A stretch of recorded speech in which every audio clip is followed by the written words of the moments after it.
What's going on, Cylinder Radio listeners? If you're interested in the nuance of dialogue and things like that, check out my freebie, download, Debate to Dialogue, How to Have Productive Conversations About Politics and Religion. Hello and welcome to the next episode of Cylinder Radio. I'm your host, Will Roosh, high school teacher in Los Angeles, trying to bring viewpoint diversity and nuance to very complicated and controversial topics. I'm going to be covering the abortion topic again. This is the fourth episode I've done on the topic. I have had Christine Carney, who is a medical doctor who performs abortions. I recently had Bronte Remzik, who is a medical student. And I've also had Destiny Hernan De La Rosa, who runs a pro-life feminist group called New Wave Feminists.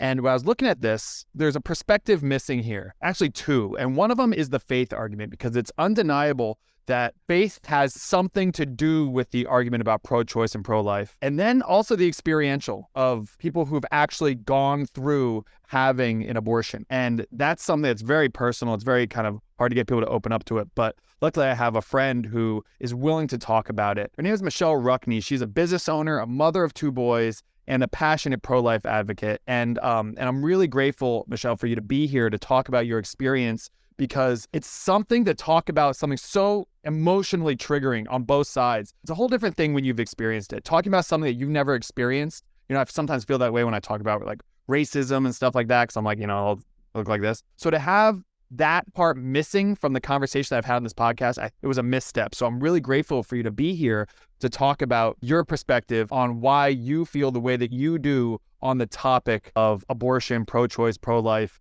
and everything like that. So it's nice to see you. Thank you. And thank you for having me. Thanks for being willing and open to having these conversations. If anyone would do it, it'd definitely be you.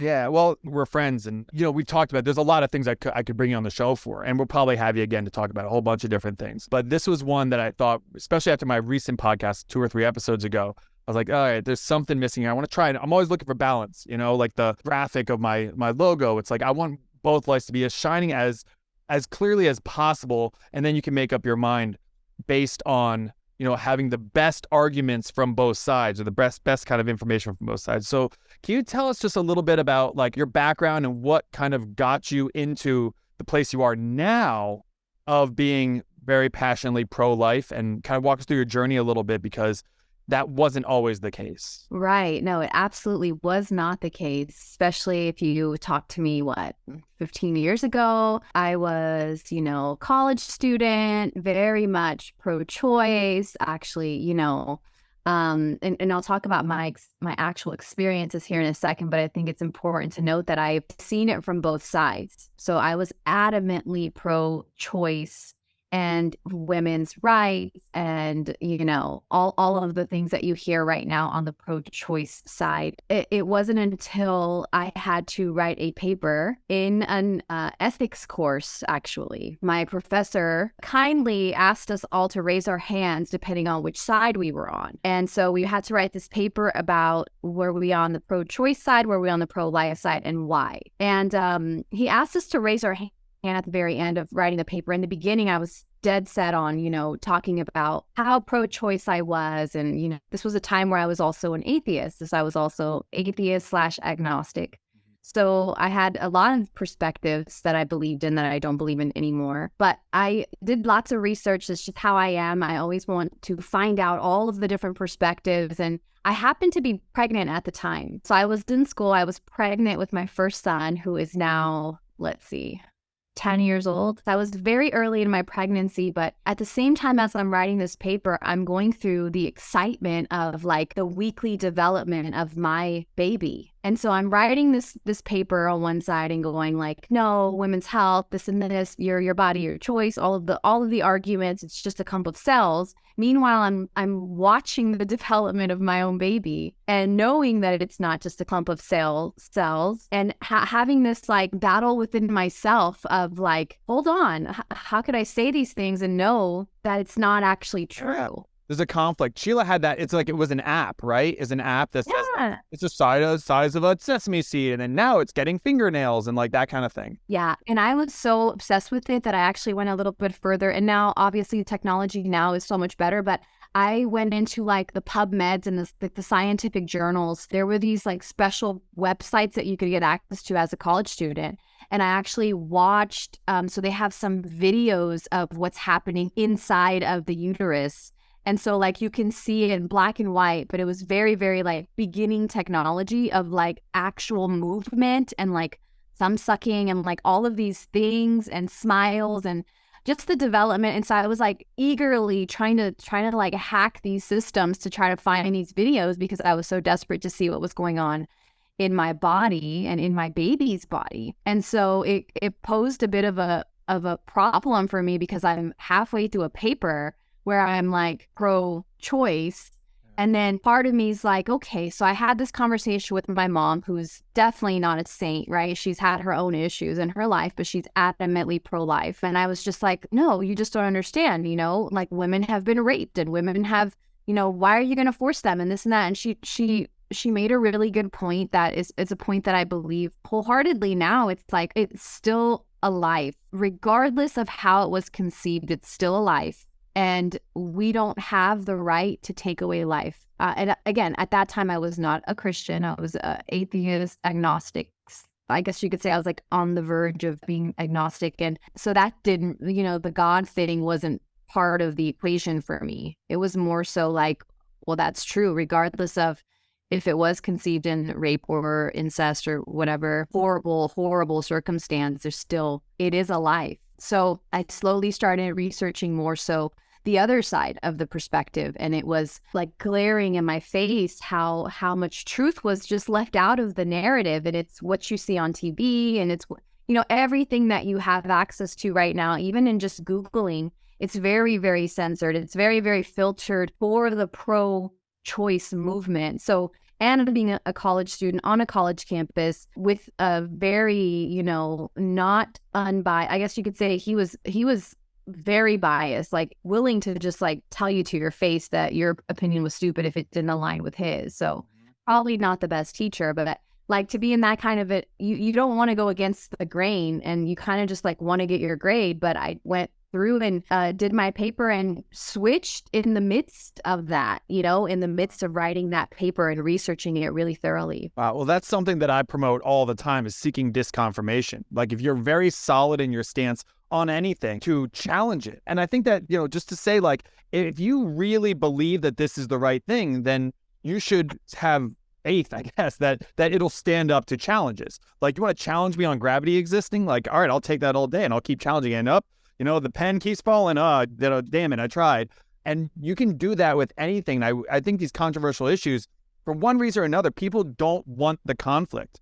I think that it's like they're missing each other. Are you focusing on the life of the unborn baby, or are you focusing on the life and comfort of the mother? And I feel like so often we're just missing it, where the pro-choice are just talking about the women and how women are bound to this thing and it's not fair for them to be bound to this thing. And then the pro-life are saying, well, what about this baby that's completely innocent in this whole thing? What are your thoughts on that kind of like, I'm trying to be as fair as possible to both sides. And that's the kind of the way I see it. But what is your take on that? Yeah, so you're right. It is hard. It's not a good feeling to go through the topic in itself. If you are pro-choice, it is very, very difficult to pro-life. It's very difficult to look at the graphics and the videos and the content that's out there that actually shows the babies in little parts and like the real nature of this beast that's happening. And so most people, you have to, in order to see both sides, right, you have to know exactly what you're arguing for or against. And so I think what happens is the pro-choice movement doesn't want to see it from that perspective because it'll eliminate a lot of their arguments. It will. And so there's cognitive dissonance there, and it doesn't feel comfortable to go to like navigate that. It's not fun to try to see the other side, especially when you do feel like you're so set in your ways and you're extremely passionate about something. Yeah. I mean, it kind of, would you say it kind of requires some ignorance? Like, I don't want to look in that box because if I open that box, it's going to be a whole mess of things. Chris Rock and Bill Burr, two really brilliant stand-up comics, they talk about how they're pro-choice and like, but it's killing a baby. You make no mistake about it. You can kill all the babies you want, but they're recognizing that those two things exist. Like, I'm okay with killing babies. Don't say it's not killing a baby though. And that's something that I think, comedians are always the canaries in the coal mine, able to be honest. That's kind of just like a way to kind of address the reality of that. Yeah, and because it does and you'll see this a lot on the side that is pro-choice, is that they don't want to give it the title of baby. A lot of times they'll just say, no, it's an embryo, it's a clump of cells. It like discounts just science and really just general science. It's not hard to see. I mean, even left leaning or progressive, whatever you want to call it, websites will tell you the reality of what's happening scientifically. It's not hard to find. If you call it a baby, a lot of people will say, well, then that's where I draw the line, and so they can't make that line. They can't change your stance, because then it's like, oh, well, now where do I stand? Why, and so it starts to slowly shift your thought process. And I think a really good example of this in action is liveaction.org, right? Lila Rose, who's an amazing she's an advocate. She's been advocating for pro-life since she was 14 years old. Her street team goes out onto like all of the different very popular locations, like boardwalks and this and that, and asks people to do kind of like a survey, essentially. I don't know if she pays them or not or what she does, but she asks them to tell her their position on abortion first. Most of them are pro-choice, right? And then she asks them if they know what an abortion entails. And then most of them say no. So then she says, okay, I'd like for you, if you don't mind, to watch these 2-minute video clips of each trimester abortion phase. And I want you to watch, and it's like a dramatization, obviously, that she's not going to show like the real thing, but it's like a cartoonish kind of a walkthrough of exactly what's going on, explained by a doctor who used to be a specialist in performing abortions. 95% of the people who watch those videos start off as pro-choice, and when they're done with those videos and they see what exactly it entails, become pro-life. And that's because there's a lack of information that is being presented to the youth, even to adults, because the adults aren't going to search for it. They have to be in a position where they want to go and seek it themselves, because if you haven't seen it when you were younger, you don't understand it. You're just going to believe what you thought when you were younger. You're just going to keep going with that.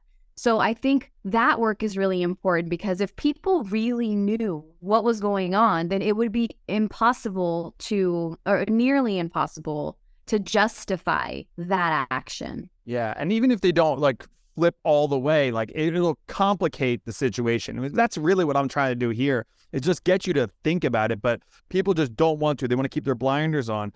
To say that it's not really a baby, tell that to women who have miscarriages. Like, that's not true. Like, you can't say that that's cognitive dissonance.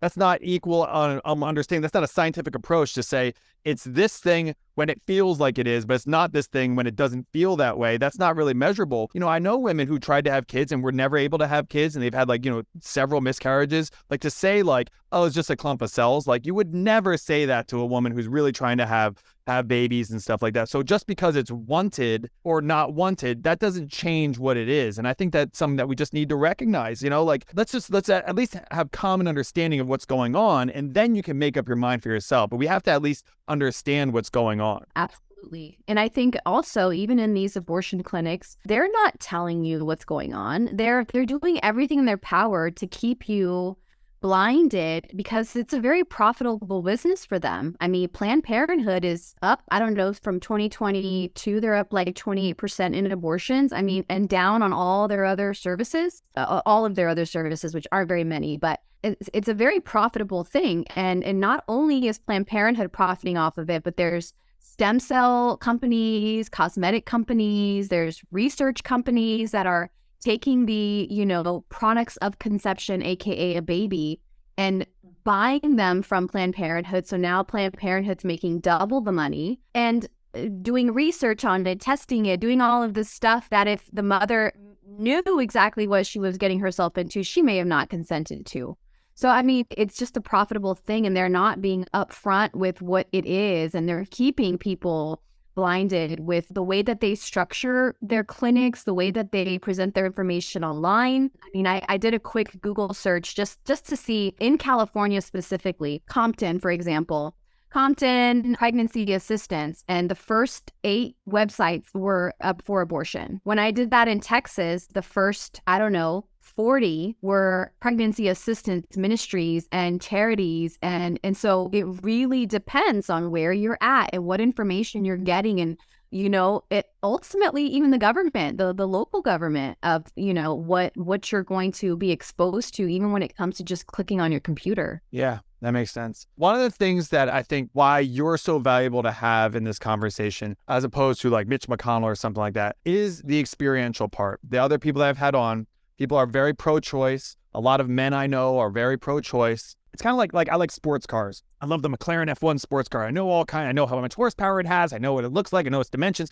but I've never driven it and I've never experienced it. So I can know facts all day long, but I haven't experienced it. Can you share what you're comfortable with sharing, what your experience of going through this yourself is? And I know it's really personal and I appreciate you putting yourself out there to talk about it, Michelle, but I think it matters. I think there's a lot of people who are listening who have, and they've had a different experience probably than you to some degree, but there's a lot of people that haven't. A lot of the very strong pro-choice people and pro-life people actually that I know and I've talked to have not actually experienced it. So can you share that with us, that story a little bit? Yeah. So luckily I am a Christian now. And so I've had to grapple with my past mistakes and ask for forgiveness for them. So it's a little bit easier to talk about. I don't know if I'm going to cry or not. I might. I didn't plan on it, but it is something that I do think about. I think I am going to cry. Okay.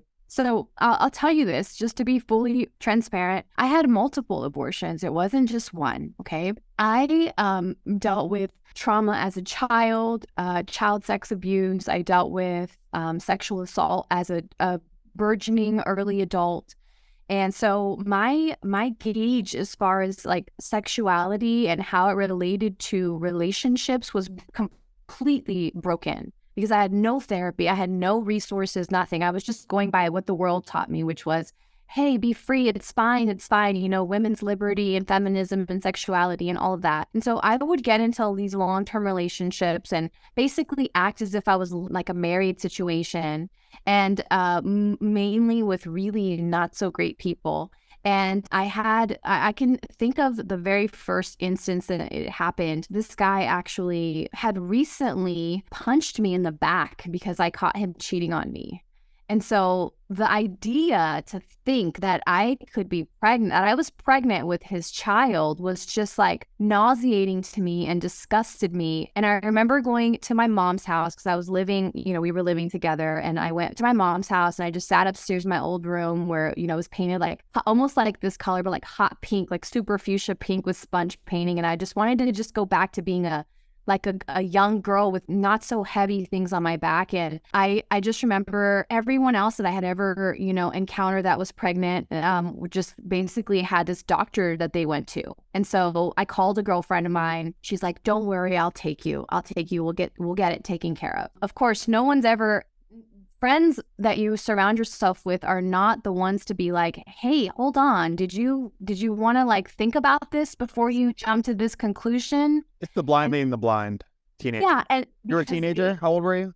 I was, I would say I was early 20s. Yeah. I was early 20s.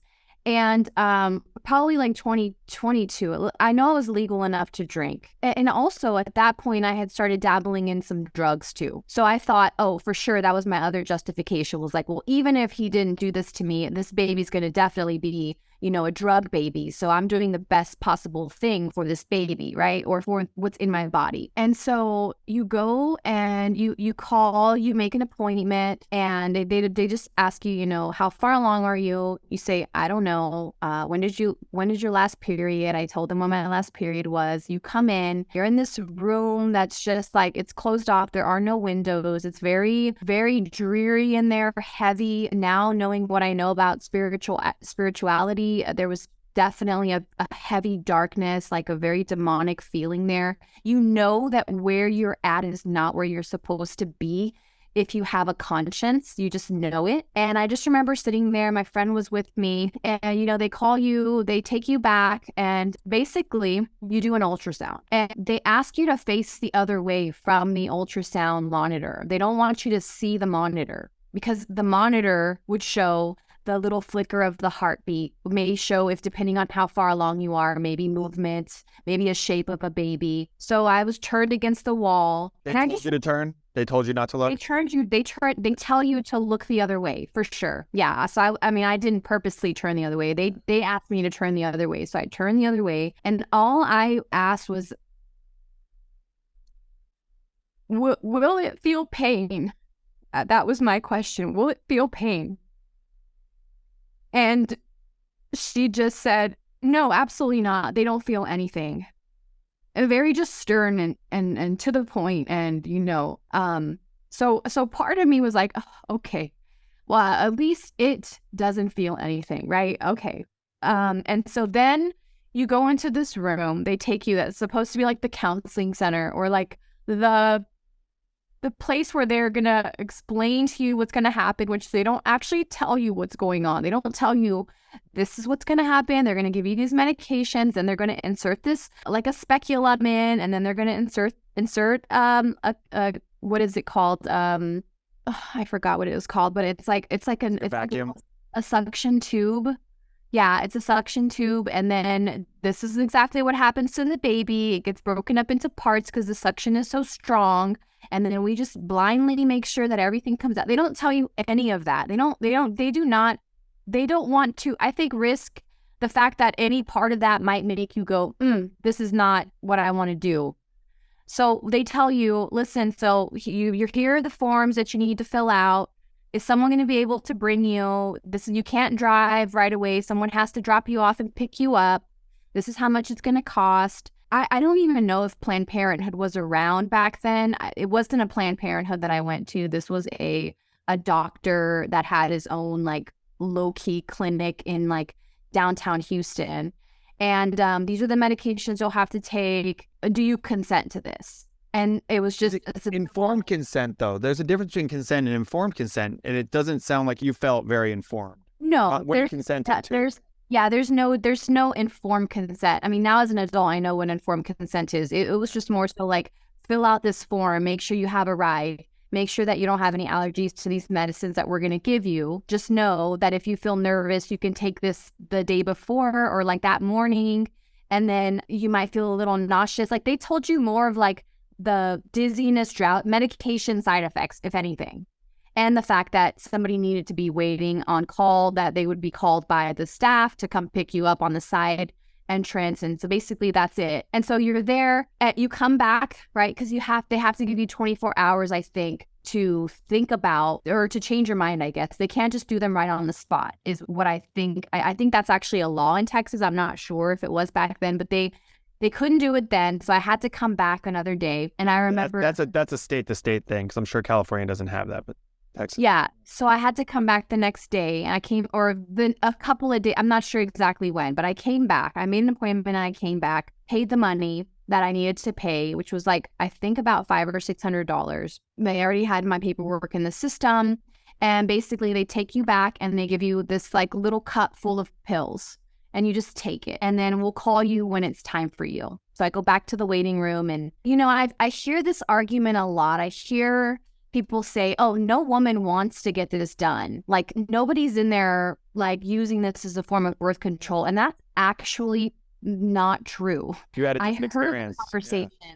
I heard the conversations that were happening there. Yes, there were people like me that were like, this is wrong on another level. I don't want to be doing this. But there were maybe 4 or 5 other people that were like, this is my 10th one. Oh yeah, it's easy, girl. Don't worry. This is what's going to happen. It's going to be fine. You're going to be really hungry. Like they were treating it as birth control. So like statistically speaking, if that's my experience, if I heard so many people out of a group of, let's say 15 people talking like that, and this is happening 2 batches every day. He's doing one group in the morning and then one group in the afternoon. Like if this is happening in batches every single day of the week, what's the percentage there? And it's much worse now, because back then it wasn't as like celebrated. It wasn't as like count your abortions, share it, shout it from the rooftops. It was not that. It was like very like hush hush back then. When people say that, I'm like, you've never been into a clinic. You've never heard the conversations. You don't know. You don't really know. You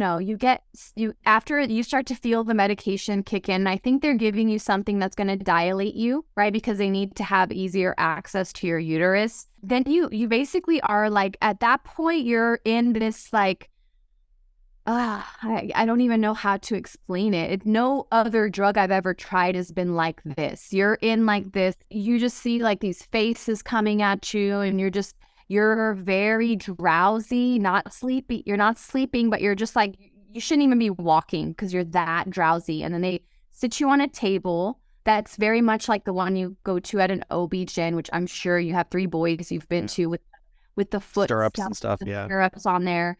They put you up there. The doctor just basically tells you like, well, at least for me, bring your hips up, move up.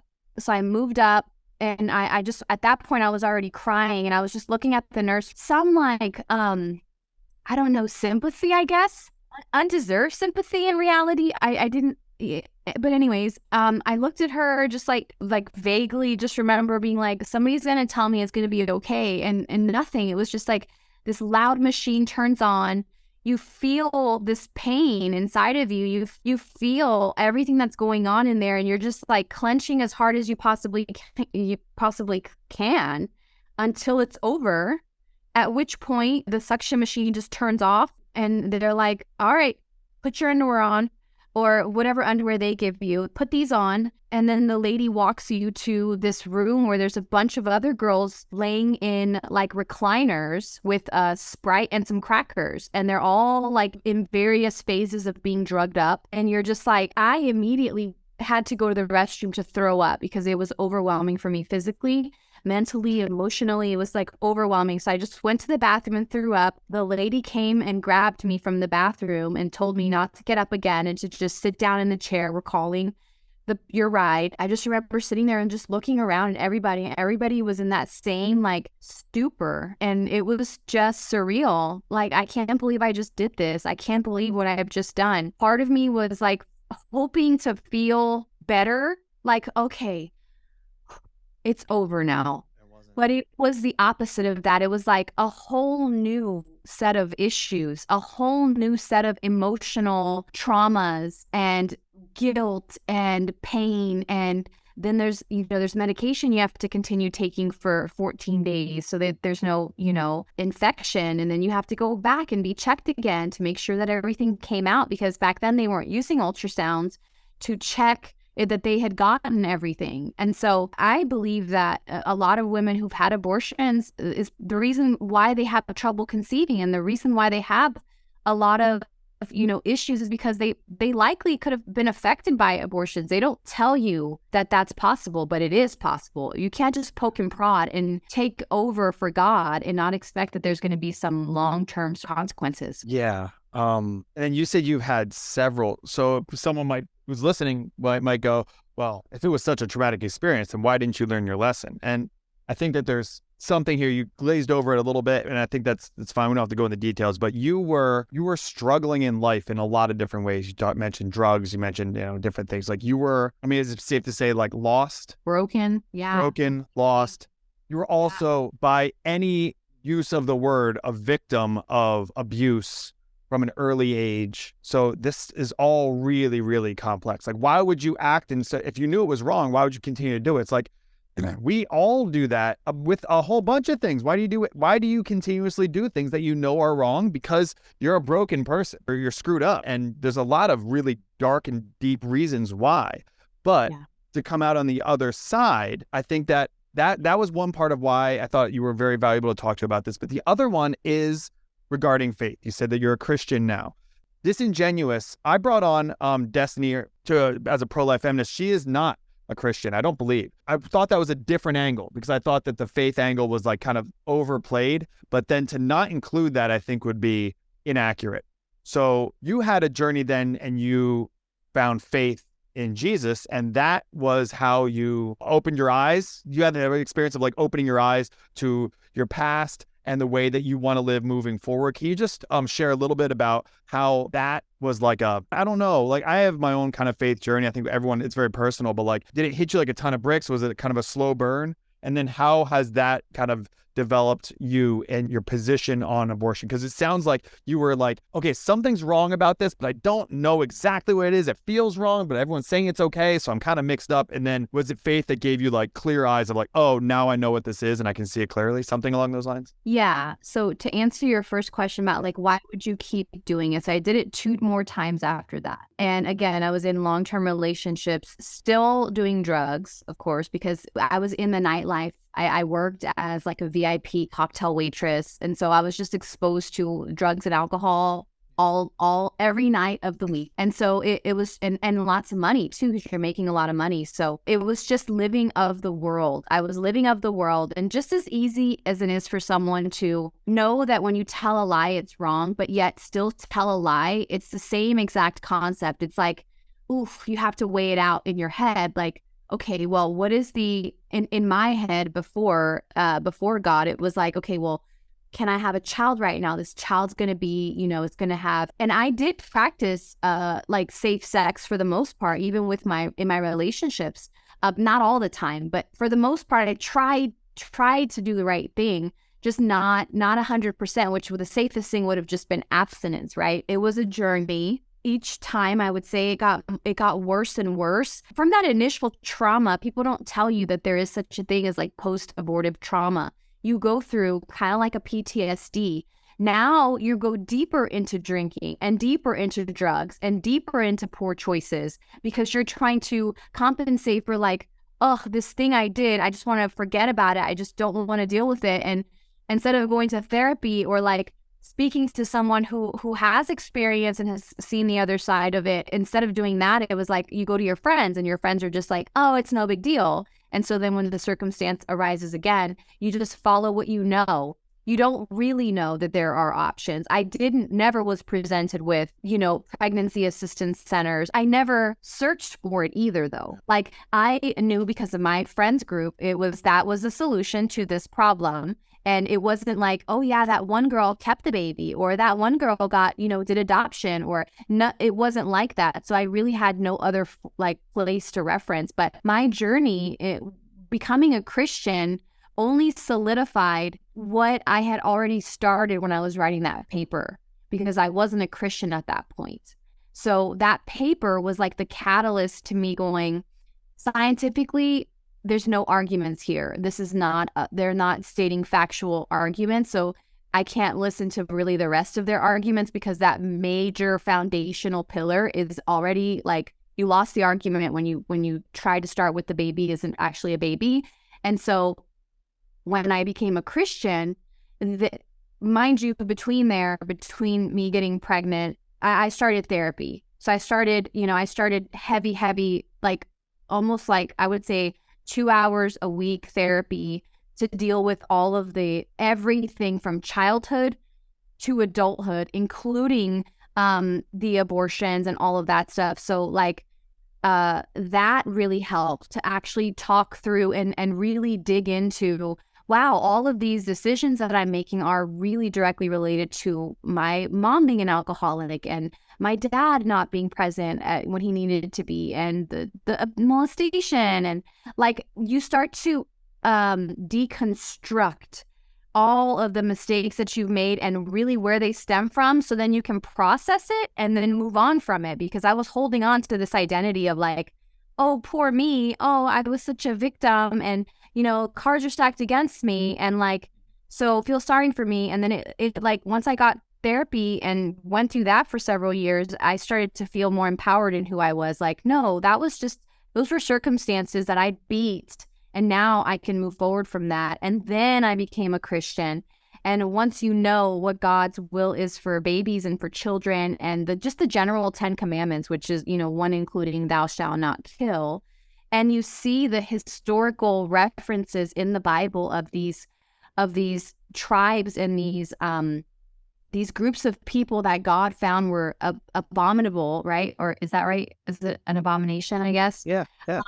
Because they were sacrificing their children to gods. And it's just like, what are we doing today? We're doing the exact same thing. We're doing it to the idol of convenience and the idol of we don't want to ruin our lives and our dreams and selfishness. And there's other idols that we're sacrificing our children to. And so in digging into the Old Testament and New Testament, it really just solidified my feelings that I felt inside of those places, that they were right, and that, is something that I had to repent for, and that I could no longer toe the line anymore. Yeah. Oh my gosh, it's hard. You've lived a life. Lou Perez, who I've had on the podcast twice, is a comedian, and he said something like, "I support abortion if the woman's," and then really small, said, "social life is in danger." And I think that that's unfortunately more the case. People say, is the woman's life, like, it's more, I don't know, social life, that might be overly simplistic, but it's like, it's an inconvenience.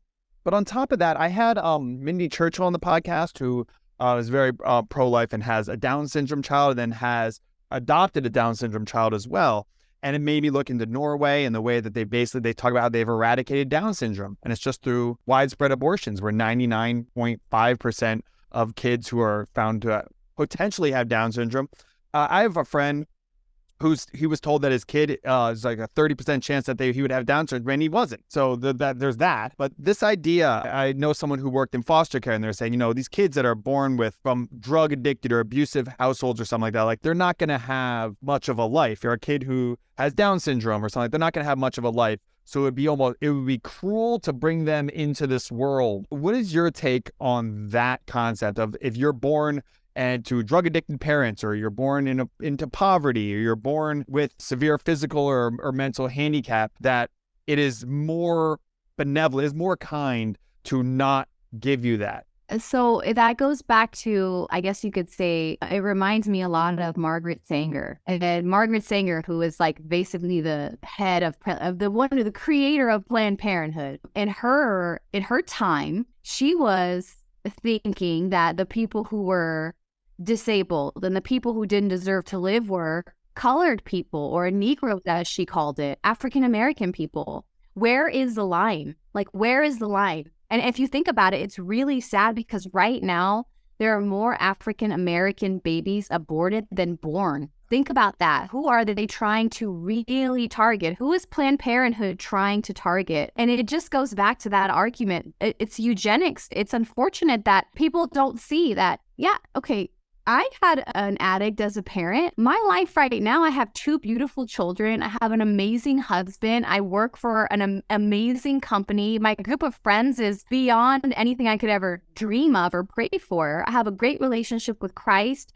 I help my community. You could have done that to me, and then you just never know what can happen in someone's life. How is death better than life? Like, how, and who gets to decide that? Like, how much drugs is going to determine if that kid should be born? Like, what drug is it? Is it weed? Because I know a lot of people that smoke weed. I know a lot of people that also, I don't know a lot of people now, but back in the day that did cocaine and ecstasy and meth and who knows what else. And so when we start deciding on people's value based on ability or disability, it gets into really muddy water, because, again, I have a quote from Margaret Sanger where she was actually going to African American ministers, and her quote, and I'll read it to you, is, "We should hire 3 or 4 colored ministers, preferably with social service backgrounds, with engaging personalities.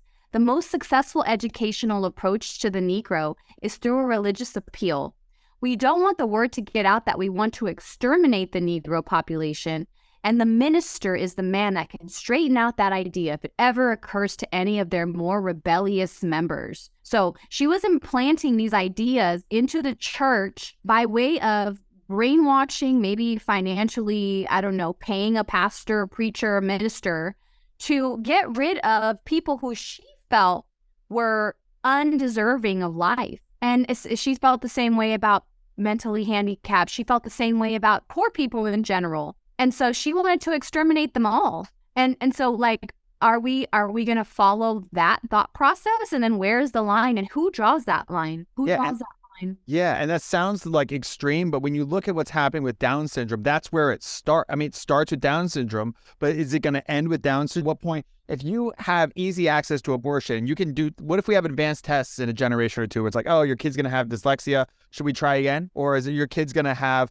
a deformed, hand or something like that? I had Sydney Smith on the podcast, who's just like awesome Iron Man badass, but he was born with Charcot-Marie tooth disease where his legs and feet kept breaking. His whole life, he had broken legs and he had a double amputee. And he lives an amazing life. He has like 4 or 5 kids. He's an outdoorsman. He's an Ironman triathlete. He's like, he inspires all these people. It's an incredible life. There's so many people like that. Nick Santasoro, who I haven't had the podcast yet, but I follow on Instagram. He has 1 finger and 1 arm, no legs, no other arm. Zion Clark, who's like a wrestler who was born with nothing from the waist down. Like, these people would all not exist.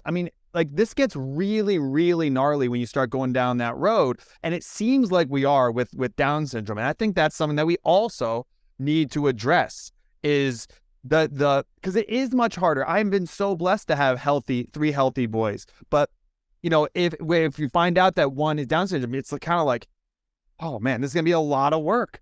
Do I want to take on that extra responsibility? It's enough responsibility that I have a kid. Now I got to take on more responsibility. I got to figure out, like, my boys now at 18, you're out of the house. But if I have a special needs kid, it's like, well, now it's on me forever. Do I want that much responsibility? And I feel that in my chest of like, let me just get rid of this responsibility. And I think there's that line of you could scale that back all the way to just getting pregnant, or you can scale that all the way forward to like a kid with severe blind, deaf, dumb, missing limbs, whatever, the financial burden of that and everything. But there's that spectrum there that is actually a very similar guttural feeling, right? Yeah. No, I hear what you're saying. I also there have been tons of cases in which a person was diagnosed with a baby who had not diagnosed. Their baby was positive for, Down syndrome.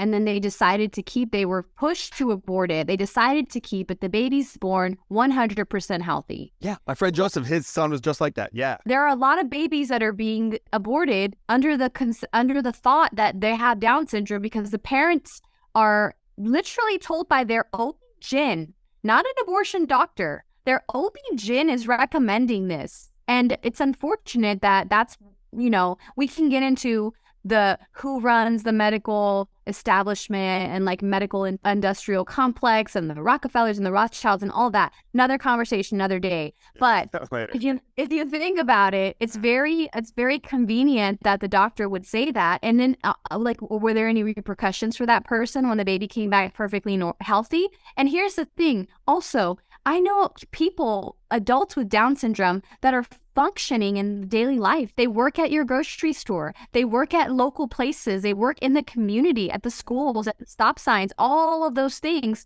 Their lives are not less valuable just because they have an extra chromosome or whatever it is that they have. They have joy in their lives too. There's a lot of joy. That's what one of the things Mindy broke down is like how much fun it is to have a special needs kid too. Yeah. Yeah. And I actually had one of my very, very good friends has 2 boys and they're adults now. They're about 18 years old and both have autism, nonverbal. Back then, they're like 18. So 18 years ago when they were first starting to be diagnosed, I would say they got diagnosed fairly late as it relates to like nowadays, but 4 years old or something along those lines. And it was already kind of late developmentally for them. So she's been there every step of the way with them. They go to school, they graduated. She's got pictures of them graduating. They're nonverbal. And she got pregnant right when I got pregnant with my second child. I remember the phone call where we were talking about it and she was just like, I really want to have an abortion.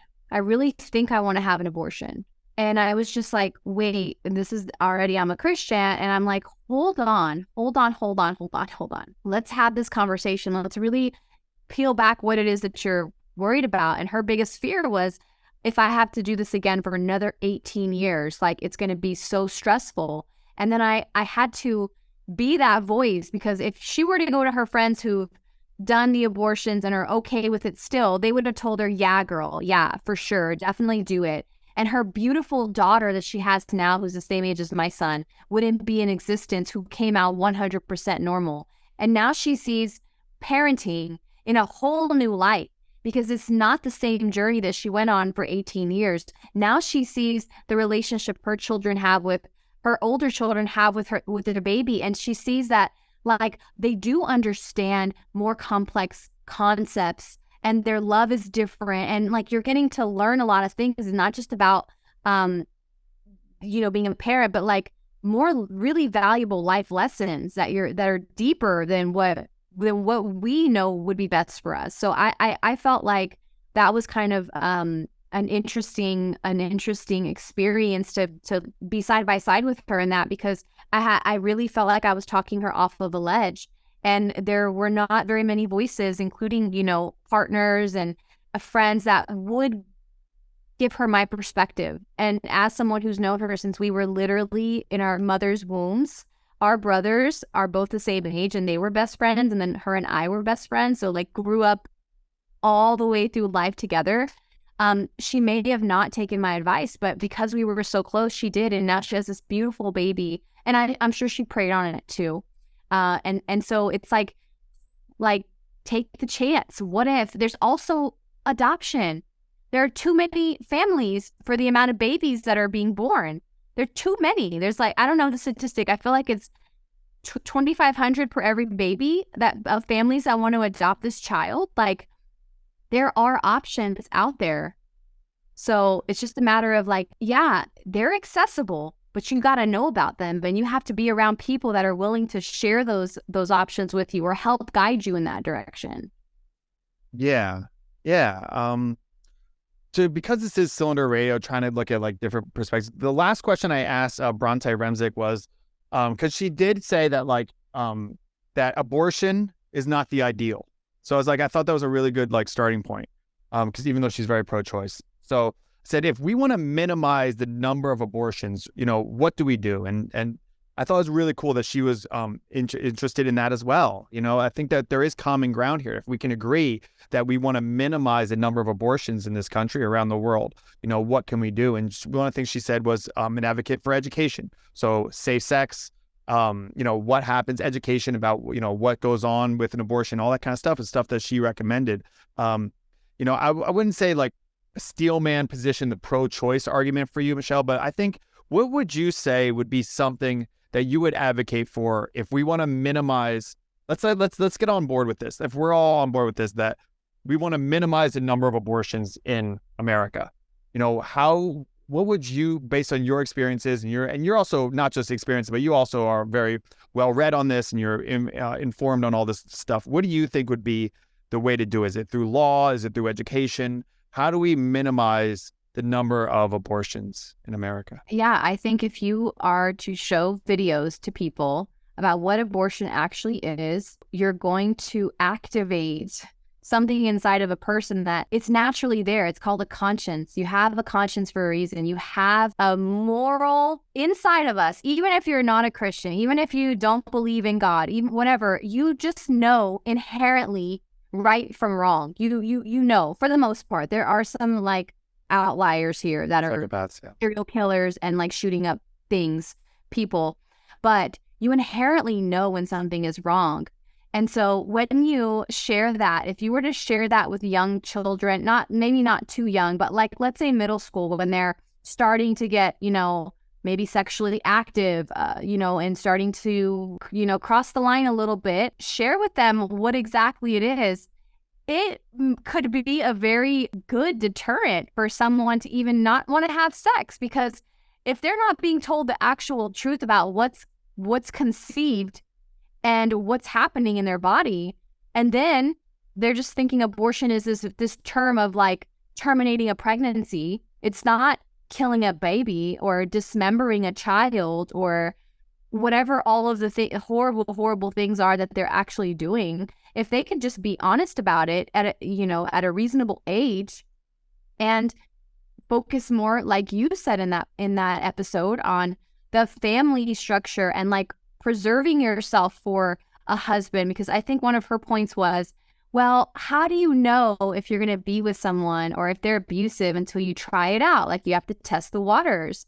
And for me, I don't think you have to try out people to test the waters. You need to know yourself to be able to know what you're looking for. If you're depending on someone else to be like, red flag, red flag, red flag, you don't know inherently that that's a red flag, you need someone else, and you need to do some more self-reflection. You need to learn more about yourself, maybe have experiences outside of relationships.